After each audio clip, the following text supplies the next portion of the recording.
आज के इस प्रजा संग्राम पद यात्रा के समाप्ति कार्यक्रम में मंच पर उपस्थित हमारे बहुत ही जुझारू और कर्मशील और संवेदनशील अध्यक्ष सम्मानीय श्री संजय बंडी जी,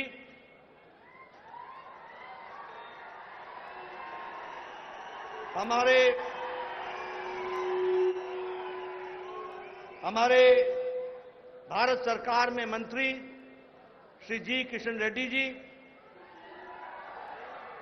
हमारे तरुण चुग जी, महामंत्री भारतीय जनता पार्टी, हमारे वरिष्ठ नेता और विधायक एटला राजेंद्र जी, हमारे विवेक वेंकट स्वामी जी जो पूर्व में सांसद रहे, किशन रेड्डी जी जिला अध्यक्ष, मनोहर रेड्डी जी यात्रा के प्रमुख, अरविंद मेनन जी सह प्रभारी, हमारे वरिष्ठ साथी श्री पी मुरलीधर राव जी, हमारे अरविंद धर्मपुरी जी, हमारे सुधाकर रेड्डी जी, हमारे सभी मंचासीन वरिष्ठ पदाधिकारी और कार्यकर्ता बंधु और यहां इतनी बड़ी संख्या में आए हुए दूर दूर से हमारे सभी पार्टी के समर्थक, पार्टी के प्रेरक और पार्टी को उत्साह दिलाने वाले हमारे सज्जन वृंद और मीडिया के मेरे साथी, प्रिंट मीडिया और इलेक्ट्रॉनिक मीडिया के मेरे साथी, आज मेरा ये सौभाग्य है कि मुझे इस प्रजा संग्राम पदयात्रा के समाप्ति पर आने का सौभाग्य मिला है। सबसे पहले तो मैं भगवान श्री राजेश्वरी को नमन करता हूं और उनसे प्रेरणा लेकर के अपनी बात को प्रारंभ करता हूं। वहीं हमारे कोंडागट्टू हनुमान जी से भी प्रेरणा लेता हूं और उनका भी आशीर्वाद लेकर के अपनी बात को प्रारंभ करता हूं। सबसे पहले आप मुझे एक बात बताओ कि संजय बंडी जी को आपका सांसद चुनने पर आपको सही सांसद मिला कि नहीं मिला? मिला कि नहीं मिला? मैं पीछे से सुनना चाहता हूं। सांसद संजय बंडी आपको सही सांसद मिला कि नहीं? मित्रों, सबसे पहले तो मैं आपको बधाई देता हूं और धन्यवाद देता हूं कि आपने भारतीय जनता पार्टी के संजय बंडी जी को सांसद के रूप में चुना है। यह यात्रा उनके नेतृत्व में निकली है और मुझे खुशी है आपको बताते हुए कि 5 चरणों में 114 दिन की यह पद यात्रा रही है। 56 असेंबली कॉन्स्टिट्यूएंसीज को कवर करते हुए 1458 किलोमीटर पद यात्रा करते हुए आज हम करीमनगर में यहां इस यात्रा की समाप्ति कर रहे हैं। मित्रों, यह यात्रा रुकने वाली नहीं है, यह तो शुरुआत है। इसके साथ साथ प्रजा घोषा, बीजेपी भरोसा, इस यात्रा को भी हम गांव-गांव, घर-घर पहुंचाने वाले हैं और हमारे सभी नेता उसमें शामिल होने वाले हैं। और उसी तरीके से एक नारा भी आप लोगों ने तय किया है, सालू डोरा सिलाऊ डोरा अभियान। इस अभियान के तहत enough is enough, goodbye KCR, इसको भी हमको समझने की जरूरत है। और साथ ही साथ मैं यह भी बताना चाहता हूं कि दूसरे फेज में और तीसरे फेज में, और अभी जब मैं आ रहा था तो मेरी यात्रा को भी रोकने का काम टीआरएस ने किया और टीआरएस के लोगों ने किया। मैं केसीआर को बता देना चाहता हूं कि ये प्रजातंत्र है। दमन को प्रजातंत्र के अंदर इतिहास के कूड़ेदान में दफन कर देती है ये जनता है। इसको पहचानो, इसको समझो। और इसीलिए मैं ये कहना चाहता हूं कि पार्टी ने इस यात्रा को निकालकर जो लोगों का जन आक्रोश था उसको लोगों के साथ मिलकर के समाज में, देश में, प्रजातंत्र में बताने का काम ये हमारी यात्रा ने किया है। और साथ ही साथ मैं ये भी बोलना चाहता हूं कि आज जब मैं यहां आया हूं तो एक तरफ भारत सरकार मोदी जी के नेतृत्व में चल रही है, जो आम गांव, गरीब, वंचित, पीड़ित, शोषित, दलित, महिला, किसान, युवा, इनको ताकत दे रही है। और वहीं केसीआर की सरकार भ्रष्टाचार, अनाचार, प्रजातंत्र का गला घोटने वाली और जनता विरोधी नीतियों के साथ वो यहां पर काम कर रही है।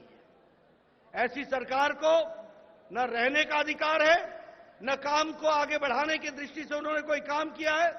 अब समय आ गया है जब उनको गुड बाय कहा जाए, उनको आराम दिया जाए और हमारे लोगों को काम दिया जाए और सरकार को आगे बढ़ाने का इंतजाम किया जाए। मित्रों, अगर मैं समाज के सभी वर्गों की बात करूं, हम लोगों ने कहा सबका साथ, सबका विकास, सबका विश्वास, सबका प्रयास।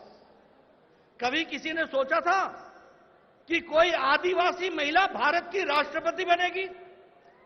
कभी सोचा था कि कोई दलित भारत का राष्ट्रपति बनेगा? कभी किसी ने सोचा था कि 12-12 मंत्री हमारे दलित होंगे? कभी किसी ने सोचा था कि 8 मंत्री हमारे केंद्र सरकार में आदिवासी वर्ग से होंगे और 20 से ज्यादा हमारे पिछड़े वर्ग से होंगे? ये सबको साथ जोड़ने का काम, एक माला में पिरोने का काम, सबका साथ, सबका विकास, सबका विश्वास और सबके प्रयास को आगे बढ़ाने का काम किसी ने किया है तो नरेंद्र मोदी जी की सरकार ने और नरेंद्र मोदी जी ने किया है। यह हमको ध्यान में रखना चाहिए।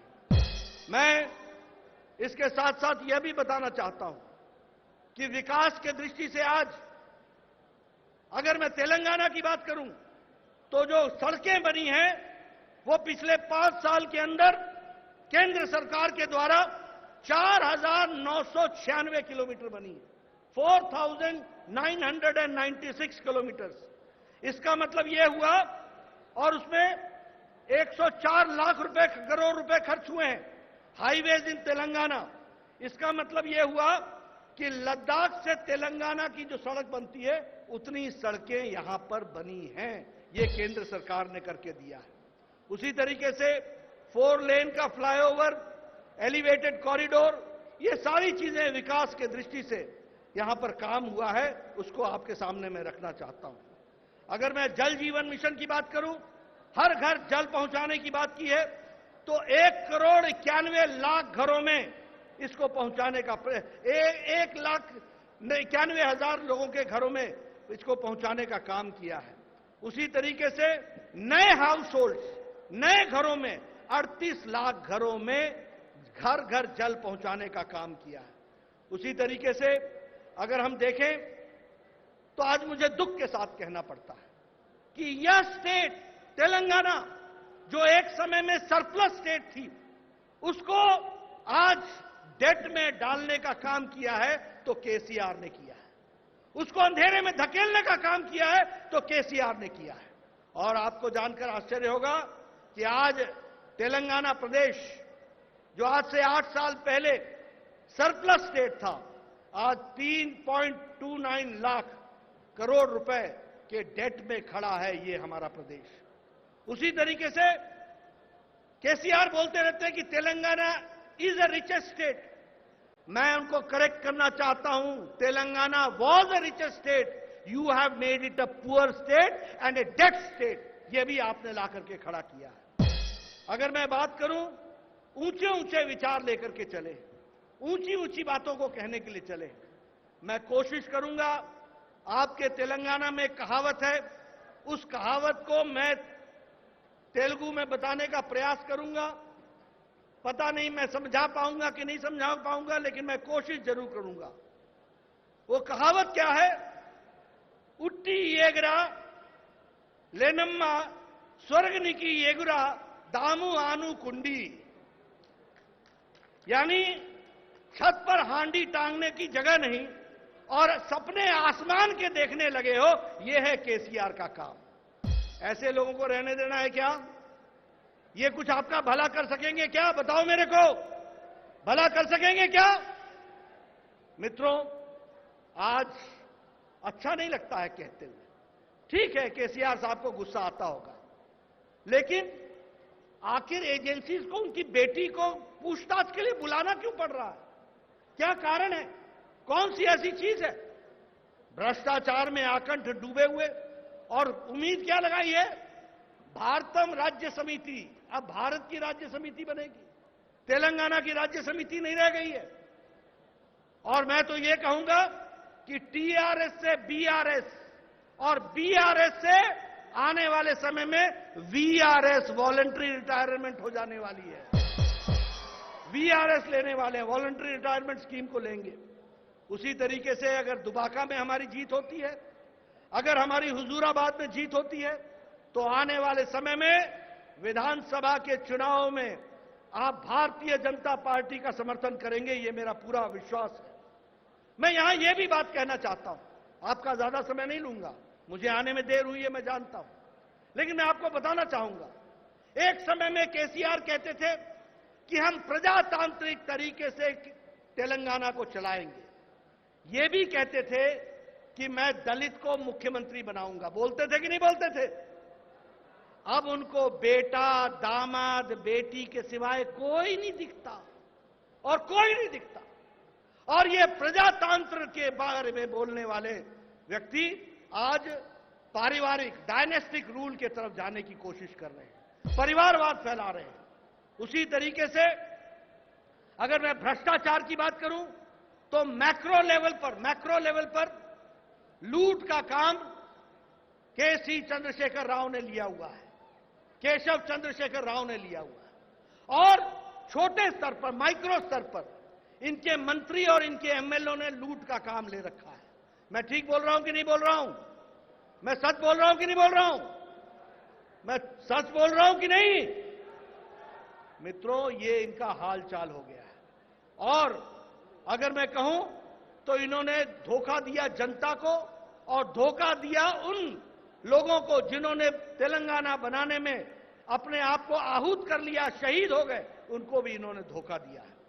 और आजकल मुझे पता चला है, एक आजकल लैंड रेवेन्यू में दरानी पोर्टल चला है। दरानी पोर्टल है, यह तो लूट का कारण बन गया है। यह टीआरएस के लोगों को लूट का तरीका बन गया है। उसको भी हमको ध्यान में रखना होगा, और उसको भी ध्यान में रख करके आगे समझना पड़ेगा। जहां तक लोकल बॉडीज का सवाल है, वहां भी उन्होंने किसी तरीके से कोई भी काम नहीं किया, और साथ ही साथ आर्थिक रूप से भी समस्या क्रिएट करने का काम किया है। और उसमें भी अगर 42,000 करोड़ रुपए का बजट ये मिला है, तो यह भी मिला है केंद्र सरकार के द्वारा, और इस तरीके की बात को भी हमको ध्यान में रखना चाहिए। अगर मैं लिबरेशन डे की बात करूं, 17 सितंबर को केसीआर नहीं चाहते कि लिबरेशन डे हो, क्योंकि ओवैसी के साथ संबंध बना के रखते हैं, और ऐसे लोग क्यों चाहेंगे कि लिबरेशन डे बने। लेकिन हां, हम जानते हैं तेलंगाना का इतिहास, हम जानते हैं रजाकार की क्रूरता, हम जानते हैं किस तरीके से उन्होंने समाज को बांटने का प्रयास किया है। और हम यह भूलने वाले नहीं हैं कि किस तरीके से हमारी भारत की जनता ने इन रजाकारों का मुकाबला भी किया, और देश की आजादी के लिए भी अपने आप को जोड़ा है। ऐसे में लिबरेशन डे हम 17 तारीख को सितंबर को मनाने का, जिसको हमारे गृह मंत्री अमित शाह जी ने शुरू किया है, उसको और जोर शोर से मनाएंगे, और देश के दृष्टि से उसको आगे बढ़ाएंगे, ये मैं जरूर कहना चाहता हूं। मित्रों, वो यादें भूल गए, 2 बेडरूम बनाऊंगा, अपने तो फार्म हाउस बना के बैठ गए, और गरीबों को 2 बेडरूम से भी बेनसीब कर दिया, वह भी उनसे छीन लिया। उन्होंने कहा था कि हम 1 टाइम लोन वेवर करेंगे फार्मर्स का, अभी भी किसान इंतजार कर रहे हैं। उन्होंने कहा था कि 2 एकड़ लैंड एससी को और 3 एकड़ लैंड एसटी को देंगे। हमारे एससी भाई और एसटी भाई भी इंतजार कर रहे हैं। और स्टाइपेंड के लिए युवाओं को एक बड़ा अच्छा फिगर बताया था, 3,016 रुपीज पर मंथ। ये 16 रुपए क्यों जोड़े थे मेरे को आज तक समझ नहीं आया। ये क्यों जोड़े थे मेरे समझ में नहीं आया। ऐसा लगता था जैसे एकदम जोड़ करके निकाला हो, और 16 रुपए तेरे बनते हैं तो 3,016 रुपए हम तुमको देंगे। आज भी बेचारा युवा इंतजार कर रहा है उस 3,016 रुपए के लिए, वह भी हमको ध्यान में रखना चाहिए। कहा था केजी से पीजी तक हम पढ़ाई करने की व्यवस्था करेंगे, उसका भी क्या किया वो भी आप सबके ध्यान में है। वेलनेस सेंटर्स का नाम बदल करके बस्ती दवाखाना कर दिया। हम केंद्र सरकार की योजना 1,50,000 देश में हम वेलनेस सेंटर बना रहे हैं, और उस वेलनेस सेंटर में 1,50,000 में बड़ी संख्या में तेलंगाना में भी बन रहा है, लेकिन उसका नाम बदल करके बस्ती दवाखाना। अब मैं पूर्व स्वास्थ्य मंत्री रहा हूं, मुझे मालूम है दवाखाना और वेलनेस सेंटर में जमीन आसमान का अंतर है। लेकिन केसीआर को कौन समझाए, चीटिंग करने वाला ओरिजिनल नहीं होता, वो डुप्लीकेट होता है। तो तुम डुप्लीकेट हो, ओरिजिनल हम ही हैं, ये तेलंगाना की जनता जानती है। और इसीलिए मैं अंत में एक बात कहूंगा, आपका ज्यादा समय नहीं लूंगा। जो लोग चाहते हैं कि केसीआर की सरकार जाए, जो लोग चाहते हैं कि टीआरएस की भ्रष्टाचारी सरकार जाए, जो लोग चाहते हैं कि टीआरएस की दमनकारी सरकार जाए, जो लोग चाहते हैं कि टीआरएस का कुशासन वाली सरकार जाए, उनको यह याद रखना पड़ेगा कि केसीआर को कोई हटा सकता है तो वो भारतीय जनता पार्टी हटा सकती है। भारतीय जनता पार्टी इस काम को पूरा करेगी। इसलिए जो लोग केसीआर विरोधी हैं, जो लोग टीआरएस विरोधी हैं, जो लोग कुशासन के विरोधी हैं, जो लोग भ्रष्टाचार के विरोधी हैं, जो लोग वंशवाद के विरोधी हैं, जो लोग परिवारवाद के विरोधी हैं, उन सबको मैं आह्वान करना चाहता हूं, भारतीय जनता पार्टी के साथ जुड़िए, भारतीय जनता पार्टी के हाथ मजबूत कीजिए, भारतीय जनता पार्टी का कमल खिलाइए, और कमल खिलेगा और टीआरएस जाएगा। तेलंगाना में विशुद्ध भारतीय जनता पार्टी की सरकार बनेगी। और मैं अंत में बतौर राष्ट्रीय अध्यक्ष बोलना चाहता हूं कि पद यात्रा बंद नहीं हुई है, पद यात्रा का एक फेज पूरा हुआ है। इसके बाद अगली यात्रा का हम फिर से घोषणा करेंगे और गांव-गांव जाएंगे, जन जन तक अपनी आवाज पहुंचाएंगे। और ये जो एटीएम वाली सरकार है ना, कालेश्वरम वाली, ये एटीएम की सरकार किया, एटीएम बदला जाएगा, ओरिजिनल एटीएम आएगा, जो केंद्र सरकार जिस बात को कहेगी उसको यहां पूरा करेगा और धरती पर लगाने वाला काम करेगा। इस बात को हमको समझना होगा। मुझे पूरा विश्वास है कि आप सब लोग इस यात्रा के लिए मैं शुभकामनाएं देता हूं, और आप आगे बढ़िए, पूरी ताकत से लगिए, तेलंगाना की जनता की सेवा कीजिए, तेलंगाना के जनता को आगे बढ़ाने का काम कीजिए, तेलंगाना राज्य को आगे बढ़ाने का काम कीजिए, और भ्रष्टाचारी सरकार को इससे मुक्त होइए। इन्हीं शब्दों के साथ बहुत बहुत धन्यवाद। जय भारत, जय तेलंगाना।